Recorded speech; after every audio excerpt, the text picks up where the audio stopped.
Conduit à Abidjan un véritable casse-tête pour les automobilistes. Tellement la plupart des voies principales du district autonome d'Abidjan sont dégradées. Les nids de poules qui prennent souvent des allures de dortoirs d'éléphants sont légion sur les routes. Un tour sur la voie principale à Djamé-Abobo, à peine vous empruntez la voie express au niveau de l'ancienne case que vous êtes servi. L'état de la route est très dégradant et on aimerait que l'État trouve des solutions pour cette route, surtout pour pouvoir joindre les deux communes Abobo et Djamé. C'est à la base des accidents puisque chacun cherche à dévier un peu les nids de poules, tout ça là. Donc il y a plusieurs accrochages sur cette voie. Il est 15h moins, à partir de 16h, il y a embouteillage jusqu'à 21h. C'est ici là qui provoque ça. En plus des embouteillages que cela occasionne, les automobilistes doivent aussi se rendre régulièrement au garage. Mais ça fait près de 3 ans la route là est comme ça, c'est très gâté. À chaque fois quand tu passes, tu gâtes les amortisseurs, les synamoques, vraiment on ne comprend pas.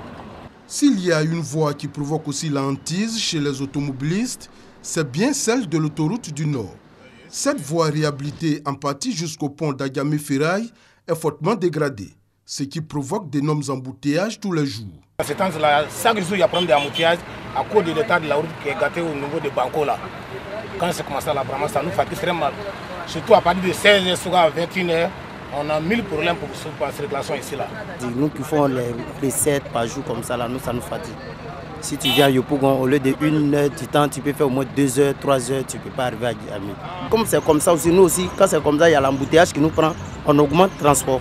Parce que si on n'augmente pas le transport, ça ne peut pas nous arranger. Et quand on augmente le transport aussi, les passagers se plaignent. En plus de nombreux embouteillages et les nids de poules qu'ils subissent, les usagers des véhicules de transport en commun doivent aussi faire face à l'indiscipline de leurs conducteurs.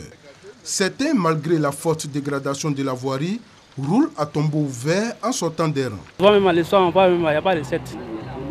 Tu l'as dit non, on dit non, ça ne pas de la route, mais il ne croit pas. Lui, à la maison, il va, ça va. Les embouteillages provoqués par la dégradation des voies sont devenus aussi un prétexte pour certains automobilistes de pratiquer la mauvaise conduite. De nouveaux itinéraires sont créés pour, selon eux, éviter les embouteillages. C'est dangereux. Si c'est dangereux, c'est un risque qu'on prend. Mais on va faire comment? Et puisqu'il n'y a pas de route, on veut rentrer vite à la maison. Ce n'est pas seulement les grandes voies qui sont touchées par la dégradation. Même dans les quartiers, les automobilistes peinent à circuler. Pour un petit trajet, on peut mettre 1 heure, 2 heures dans un embouteillage. Et là, on n'en peut plus.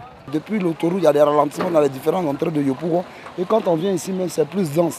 Même déjà à 10 heures, même ça commence. La dégradation de la voirie à Abidjan est due au manque d'entretien. Certaines voies construites il y a plusieurs années n'ont jamais connu de réhabilitation.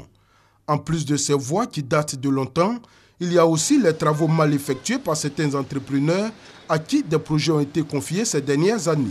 Conséquence, les fortes pluies qui s'abattent sur Abidjan en cette saison pluvieuse ont contribué fortement à mettre à nu les travaux mal effectués.